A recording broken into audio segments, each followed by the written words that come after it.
Shalom à toutes les frères et sœurs en Jésus-Christ dans le monde entier. Je me présente le frère Serge de l'île de la Réunion pour les nouvelles personnes qui visionneront ou qui visionnent la chaîne. Soyez tous les bienvenus sur la chaîne. Notre message du jour sera les puits d'Abraham. Merci pour ta bonté, merci pour ta fidélité, Seigneur. Merci pour ton Saint-Esprit. Merci, Seigneur, pour tous tes enfants dans le monde.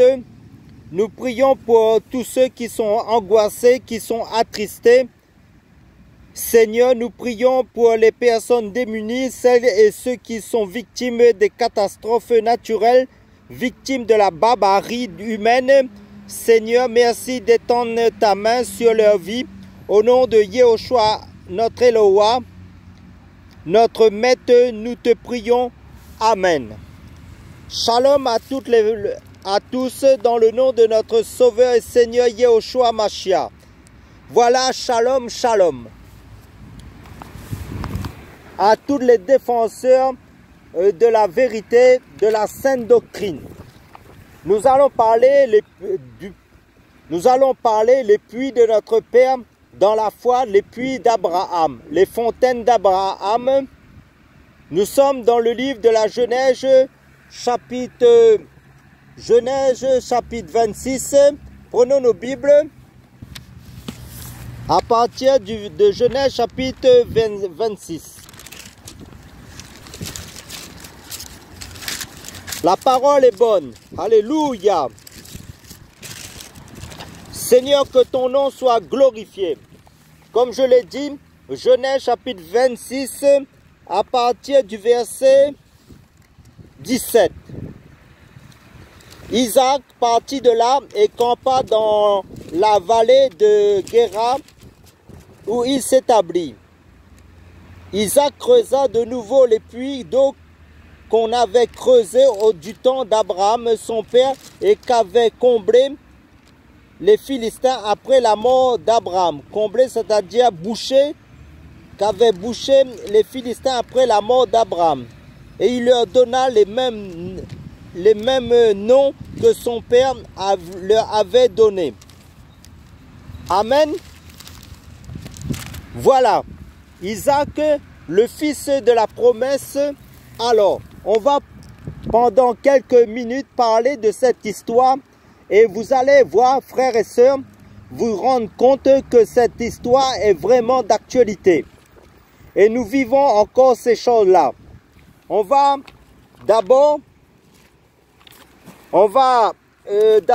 bien sûr, on va faire une analogie, une étude comparative. On va faire un parallèle entre les personnages dont il est question.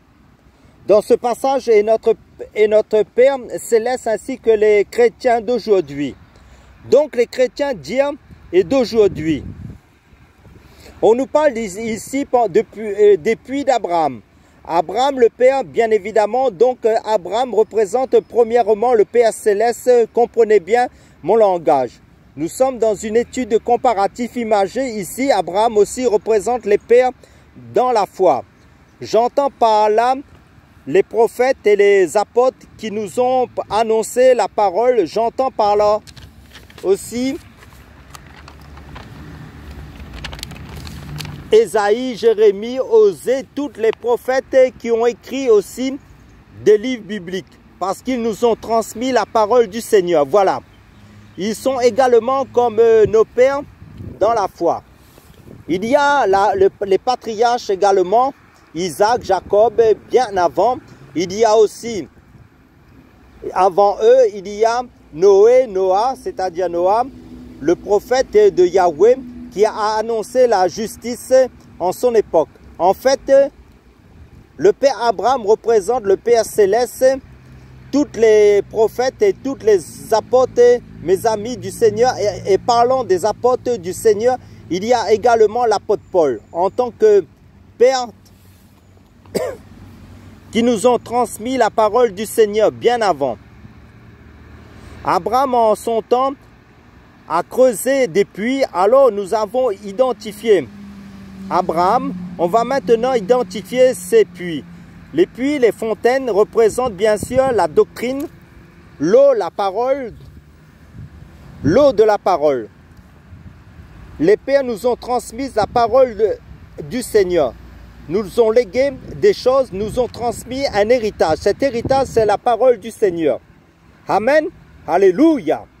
C'est la sainte doctrine. Amen. C'est la vérité.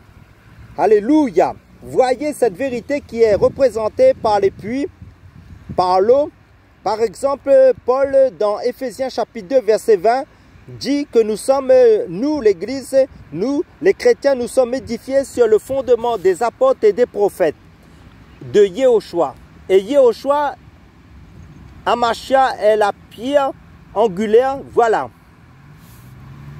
La pierre de l'angle, vous voyez, bien que nous sommes édifiés sur le fondement des apôtres et Paul, dans 1 Corinthiens chapitre 3 verset 11, il dit « Personne ne peut poser un autre fondement que celui qui a été posé, à savoir Yehoshua Amashia. » Donc, les pères ont posé les fondements, d'accord? Nous sommes d'accord. Les pères ont posé les fondements. Et on va identifier ici toujours dans Genèse chapitre 26 les Philistins. Les Philistins représentent les religieux de tout temps. Dedans, parmi eux, vous avez des pharisiens, vous avez des sadducéens, voilà, de tout temps. Les religieux se sont toujours opposés, les faux se sont toujours opposés à la vérité. Alors le but, le plan, le projet des religieux des Philistins, c'est de boucher les puits des pères. C'est de faire falsifier la parole du Seigneur. C'est d'empêcher de faire en sorte que cette parole ne puisse être partagée, cette parole ne puisse être annoncée simplement. Voilà. Puis Isaac représente en fait les chrétiens que nous sommes, la génération des fils. Parce que nous sommes les fils du Père Céleste. Nous sommes les fils d'Abraham. Isaac représente un peu cette génération-là. Isaac représente en même temps les apôtres. Vous allez me dire, c'est bizarre, par rapport à la Torah que Moïse avait reçue. Les apôtres l'ont aussi défendu parce que dans la Torah, on nous parle de deux lois fondamentales qui consistent d'aimer le Seigneur, notre Elohim, de tout notre cœur, de toute notre pensée, de toute notre force, de toute notre âme et d'aimer son prochain comme soi-même. Amen, alléluia. On voit dans la Torah la loi de Moshe. Ces deux commandements que les apôtres ont aussi défendus. Vous voyez bien, ils sont à la fois des pères et des fils. Voilà donc là, on a identifié les Philistins qui sont des religieux. Amen. Regardez à l'époque du Messie, quand Yehoshua était sur terre, qui sont ceux qui l'ont combattu véritablement? C'est les religieux, qui sont ceux qui étaient contre la doctrine que Yehoshua donnait, les religieux, qui sont ceux qui ont combattu les apôtres de Yehoshua, les religieux. Ils ne voulaient pas que la parole du Seigneur soit annoncée. Les religieux disaient même aux apôtres dans Actes chapitre 4, Actes chapitre 5 qu'il ne fallait pas annoncer, parler du nom du Seigneur. Ils vont dire carrément, n'avons-nous pas défendu de parler à qui que ce soit en ce nom-là? Toujours dans Genèse chapitre 26, on a les noms des puits qu'Abraham avait creusés. Ces noms ont été restaurés par Isaac. Alors regardez comment les Philistins ont travaillé, mes amis, travaillé contre le royaume du Seigneur. Non seulement ils vont boucher les puits, qu'ils falsifient la parole, qu'ils changent la vérité en mensonge, comme Romains chapitre 1 le dit, qu'ils préfèrent adorer la créature et servir la créature au lieu du Créateur qui est béni éternellement. Amen, alléluia. Mais ils vont changer également les noms des puits d'Abraham. Et qu'est-ce qu'il s'est passé, mes amis? Avec la parole du Seigneur, à votre avis, les Philistins, les religieux, ont falsifié la parole en faisant des traductions biaisées de la Bible. Qu'est-ce qu'ils ont fait aussi malheureusement? Ils ont changé les noms des personnages bibliques. Les noms des personnes bibliques ont été modifiés comme vous le savez, en tant que lecteur de la Bible qui fait des recherches. Donc, ils ont tout changé, tout modifié. Donc, du coup, Stéphanos, par exemple, devient Étienne. Il n'y a aucun rapport entre Étienne et Stéphanos. À la limite, pourquoi ne pas l'appeler Stéphane? Pourquoi? La parole est bonne. Alléluia. Que le Seigneur soit glorifié pour sa parole. Étienne, cela n'a aucun sens. Vous voyez? Donc, Zeus, la divinité principale chez les Grecs, qui correspond à Jupiter chez les Romains, Zeus devient Deus. En latin, dans la Bible, traduit en latin par Jérôme en 405 après Yeshua. Au 5e siècle, donc, Zeus devient Deus. Dans cette Bible-là, en latin, Deus devient Dieu en français. Voyez? Donc à chaque fois tu dis Dieu, à chaque fois nous disons Dieu, sans se rendre compte, on fait allusion, on pense faire allusion au Créateur. Notre Père, bien sûr, nous entend, il connaît notre cœur. Il sait que nous sommes dans l'ignorance. En fait, c'est Zeus qui est invité, appelé. Donc, vous voyez comment les choses ont été modifiées. Donc, ils ont changé également les noms. Ils n'ont seulement bouché les puits, mais également changé les noms de ces puits. Les personnes bibliques ont été colonisées. Myriam devient Marie. Ça, vous le savez, en tant que lecteur de la Bible. Déjà, Élisée devient Élise, plutôt. Déjà, Élise, Sheba devient Élisabeth. Johanan devient Jean et Yehoshua devient en français Jésus. Donc, ils vont tout modifier. Alors maintenant, qu'est-ce que le Seigneur fait? La génération d'Isaac, la génération des fils et des filles, c'est la génération des creuseurs des puits. Et vous allez voir, Isaac n'a pas creusé des puits ailleurs. Il n'a pas fait, mes amis, que déboucher les puits qu'avaient bouché les Philistins de son père, que son père Abraham avait creusé. Isaac n'a fait que déboucher les puits de son père, Abraham. En fait, la génération des fils sont la génération des réformateurs. Voilà pourquoi le Seigneur a suscité des gens dans le passé comme Jean Calvin en France, comme Luther en Allemagne, comme John Farel en Europe, Ginguif en Suisse, plein d'autres comme Simon Kimbangu, le prophète au Congo, comme Kakou Séverin en Côte d'Ivoire, comme plein d'autres que le Seigneur a suscités dans les nations pour déboucher les puits qui ont été bouchés. En fait, effectivement, le Seigneur nous fait revenir à la source de sa vérité, de sa parole. Parce que le Seigneur nous dit dans Jérémie, malheur aux enfants rebelles qui ont abandonné moi, qui suis la source d'eau vive, pour se creuser des citernes crevassées, qui ne retiennent pas l'eau. Voilà, vous voyez. Donc, ils ont falsifié la parole du Seigneur. Oui, le Seigneur a suscité partout des hommes, des femmes, dans le passé et aujourd'hui, comme vous et moi, comme plein d'autres, pour déboucher les puits. Comment dire? Les puits que les Philistins ont bouchés. Donc, les religions ont falsifié la parole du Seigneur, comme Paul le dit. Beaucoup vont abandonner la foi à la fin des temps. Pierre en a parlé, le Seigneur nous en a parlé aussi dans Matthieu chapitre 24, qu'ils vont venir, les faux prophètes, les faux Christ, pour séduire les gens, pour égarer les gens en falsifiant la parole du Seigneur. Paul le dit, nous ne falsifions pas la parole du Seigneur, comme font certains. Donc, cette parole que Pierre, Jacques et Jean nous ont transmise ont beaucoup été combattues et toujours combattues et falsifiées. Et tout, regardez dans Matthieu chapitre 10, verset 8. il est dit quoi? Il dit, vous avez reçu gratuitement, donné gratuitement. En parlant de la parole du Seigneur, en parlant des guérisons, des miracles et tout ça. Qu'est-ce que les Philistins font? Les Philistins bouchent, n'est-ce pas, cachent cette parole du Seigneur. Cette vérité, cette ordre du Seigneur, ils vont vendre la parole, ils vont vendre des Bibles, ils vont vendre des ouvrages chrétiens, ils vont vendre des guérisons, des miracles, de l'huile, tout ça. De l'eau pour guérir, soi-disant. Ils vont vendre des enseignements bibliques et des concerts payants, des concerts religieux qu'ils mettent payants.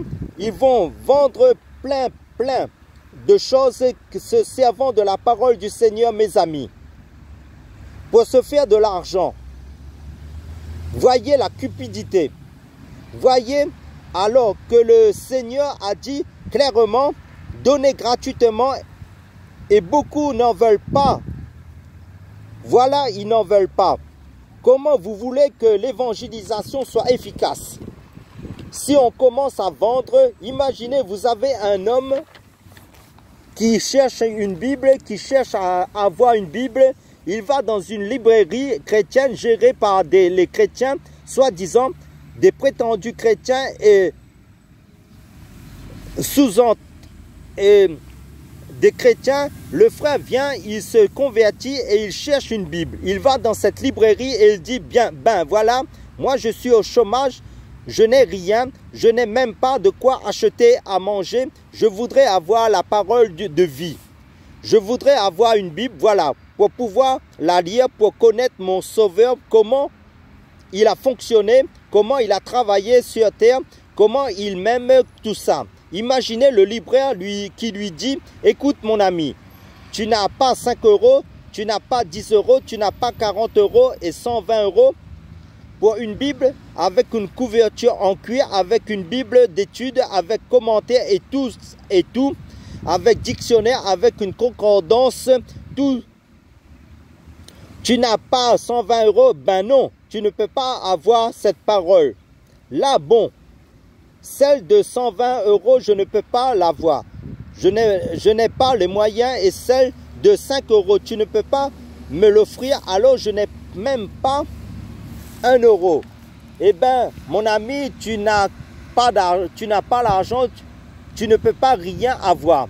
Honnêtement, mes amis, imaginez le Seigneur dans les cieux, sur son trône, qui assiste à toutes ces choses là. Et imaginez quelqu'un qui va devant un bâtiment dans lequel il y a un concert, soi-disant chrétien, et la personne se dit, ben, tiens, il y a quoi? Il y a un temps d'adoration, de louange par les chants. Ben, moi, j'aime le Seigneur, je voudrais aussi participer, chanter avec vous, adorer le Seigneur avec vous, mes amis. Imaginez si le portier lui dit, ben non, tu ne peux pas entrer parce que tu comprends, là, le chant du Seigneur, la star de la chrétienté paganisée, bien sûr, la sœur qui chante, tout ça, a loué la salle, a loué les instruments là, sonores. Tu ne peux pas, car l'entrée est à 40 euros. Imaginez cette personne qui avait à cœur d'adorer le Seigneur avec ses chrétiens et qui rentre chez elle tout triste. Comment le Seigneur voit ces choses? À votre avis, mes amis, vous voyez, les Philistins ont bouché les vérités, des vérités comme Paul le dit. Ils font tout pour cacher la vérité aux gens, comme Ésaïe le dit. Aussi, la vérité a disparu. Et Jérémie dit aussi, la vérité a disparu. Effectivement, la crainte du Seigneur a disparu. La crainte a disparu. Voilà, nous sommes dans une génération où, justement, cette vérité biblique est combattue. C'est quand même grave. Là où l'homosexualité est mise en avant, alors que cela est interdit par le Seigneur. Du coup, les lieux de rassemblement pour la plupart sont devenus des lieux de commerce aussi, dans la chrétienté.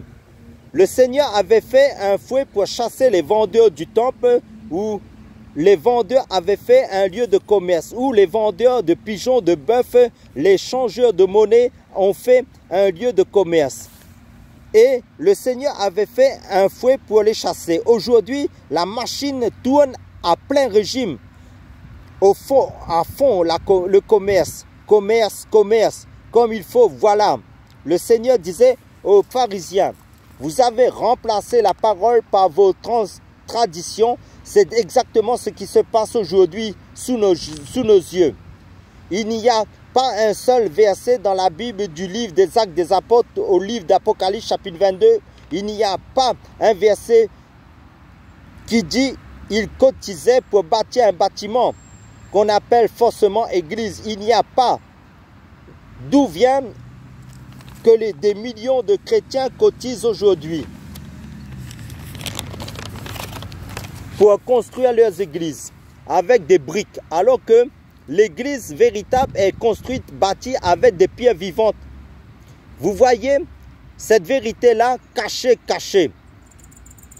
Voilà la confusion dans laquelle beaucoup se retrouvent aujourd'hui. Et nous sommes dans cette génération d'Isaac. Et cette génération, le Seigneur se sert d'elle avant l'enlèvement de l'église pour déboucher les puits. Alléluia! Les puits d'Abraham pour partager les vérités bibliques enseignées par les apôtres. Ils ont prêché la croix. Ils devront prêcher la croix. Ils ont prêché la repentance. Nous devons prêcher la repentance, la croix, le salut.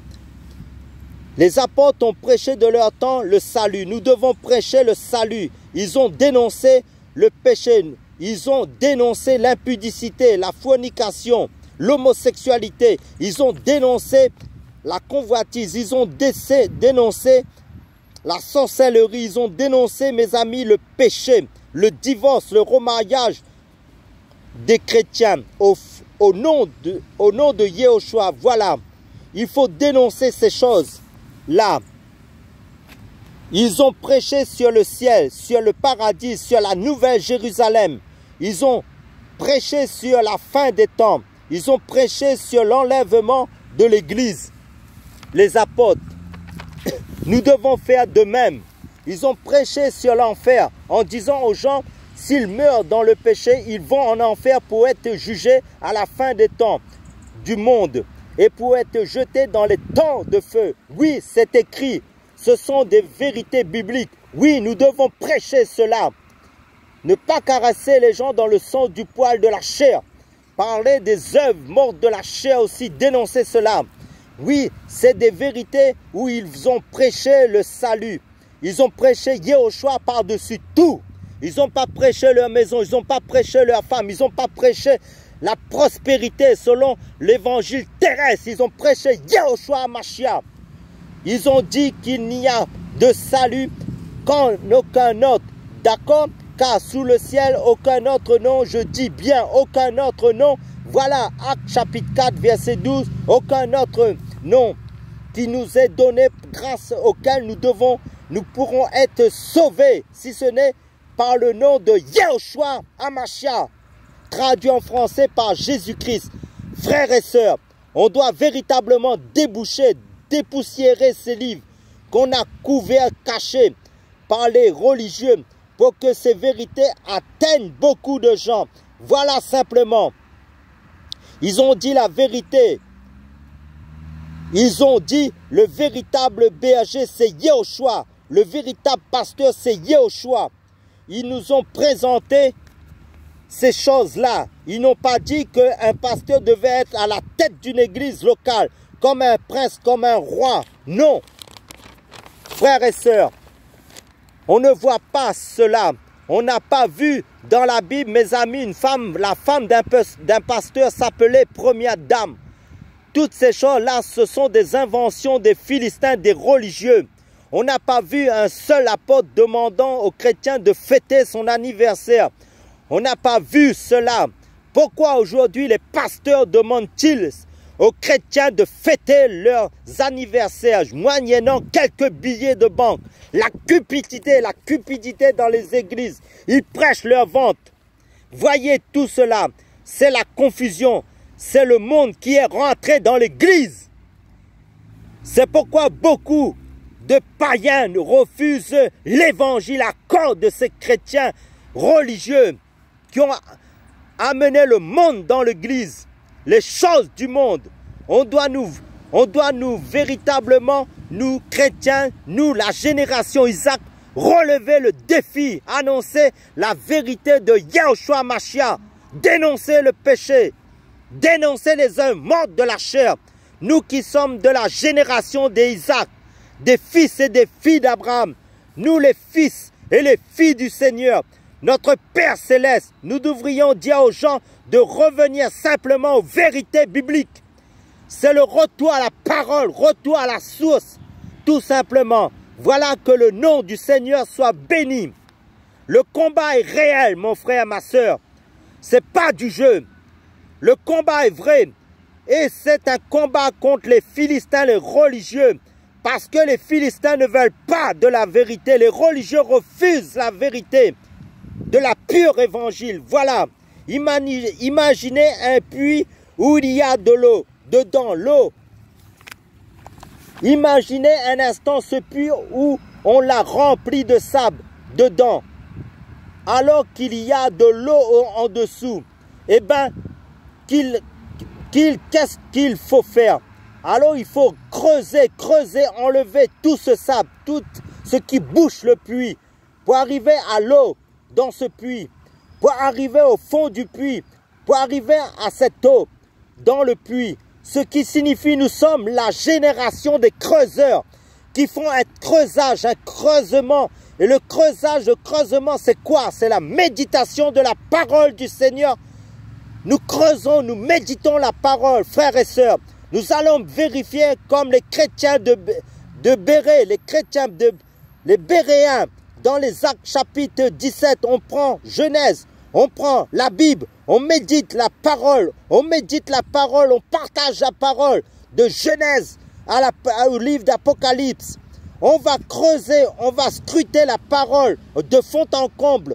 On va demander au Seigneur la force par son Saint-Esprit de plus en plus pour annoncer la vérité au nom de Yahushua HaMashiach, notre Seigneur et Sauveur. C'est une véritable guerre spirituelle, mes frères, qui est déclarée tout ça. Et les Philistins et les religieux ne veulent pas de cela, de la vérité. Les religieux ont toujours combattu les enfants du Seigneur. Et aujourd'hui, beaucoup de chrétiens sont partis à cause, ils ont été combattus à cause de leur foi, de la vérité. Il faut qu'ils se relèvent, qu'ils reprennent le flambeau de la vérité pour dénoncer le péché, pour annoncer Yahushua Mashiach dans sa vérité. Revenir à la maison du Seigneur, revenir dans la course et dans le combat spirituel de la foi pour annoncer l'évangile pur de Christ. Et le premier religieux qui a combattu un enfant du Seigneur, c'est bien sûr Caïn, c'est-à-dire Caïn qui a combattu son frère Abel. Il a tué parce que ses œuvres étaient mauvaises. Voilà, frères et sœurs, sachez, nous sommes la génération des creuseurs. Nous sommes l'église du Seigneur, la génération d'Isaac. Des hommes et des femmes qui reviennent aux sources, qui reviennent à la parole, qui reviennent au pied du Maître, Yahushua Mashiach, se mettent au pied du Seigneur pour recevoir comme Myriam des hommes et des femmes qui ne cherchent pas à connaître des bishops, des pasteurs, des prophètes, des apôtres, mais qui ne courent pas après les hommes, qui ne veulent pas d'idoles, qui veulent chercher le Seigneur, qui se sanctifient de plus en plus en Yahushua Mashiach, qui reconnaissent leurs erreurs, leurs failles, que quand ils pêchent, ils sont faibles, mes amis, qu'ils confessent leurs péchés ouvertement et qu'ils reviennent au pied du Maître.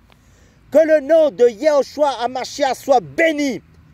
Quand j'entends les Philistins, mais des prophètes, des apôtres dire, mes amis, ces soi-disant serviteurs de Dieu, mes amis à leur télévision, sur la chaîne de leur télé, que la dîme donne la vie, la dîme protège. Je me dis quel mensonge, mais quel mensonge. Voilà les Philistins, les religieux qui cachent la vérité. Il n'y a qu'un seul nom qui protège, il n'y a qu'un seul nom qui sauve, qui délivre, qui donne la vie, c'est Yahushua Mashiach. Paul n'a jamais payé sa dîme. Dieu l'a protégé. Pierre a payé la dîme à qui? Hein? Jacques a-t-il payé la dîme à qui? Les premiers chrétiens ont-ils payé la dîme à qui? Qui les a protégés? Arrêtez de mentir aux gens. Il y a des inconvertis qui meurent à 100 ans et qui ne paient pas la dîme. Qui les protège pour qu'ils vivent longtemps? Comme ça, arrêtez le mensonge. Soi-disant serviteurs de Dieu, faux serviteurs, faux prophètes, faux apôtres, des religieux, c'est le Seigneur qui protège. Yahushua Mashiach, le seul. Aussi bien les inconvertis, les païens que ses enfants. Voilà, Satan ne peut même pas tuer une mouche sans demander la permission au Créateur. Vous comprenez? Comprenez que le Créateur protège sa création. Arrêtez de mentir aux gens que s'ils donnent l'argent, ils vont être protégés. C'est le Seigneur qui protège. Arrêtez vos mensonges. Le Seigneur est en train d'éclairer son peuple, ses enfants dans sa vérité dans le monde entier. Sa parole est comme un vent qui souffle dans le monde entier, qui éclaire ses véritables enfants en Yahushua Mashiach de plus en plus. Car la vérité est claire. Car la vérité, c'est elle qui libère. La vérité, c'est elle qui sauve. Et la vérité, c'est un être, Yahushua Mashiach, Yahushua Mashiach, le seul sauveur de l'humanité. Que son nom soit glorifié. À lui la louange, l'honneur, la gloire. Pour conclure, débouchons les puits. Défendons la parole. Partageons la parole de Dieu. Les vérités bibliques, quels que soient les dires des gens, quelles que soient leurs moqueries, quelles que soient leurs insultes, quelles que soient leurs intimidations, ne reculons pas, avançons, défendons la vérité. Soit quels que soient les combats, tenez bon en Yahushua Mashiach, quels que soient les contradicteurs, l'opposition qui fait rage, soyez fermes dans la vérité de Yahushua Mashiach. Défendons la vérité. Amen. Soyez tous fortifiés, bénis en Yahushua Mashiach. Amen. Alléluia.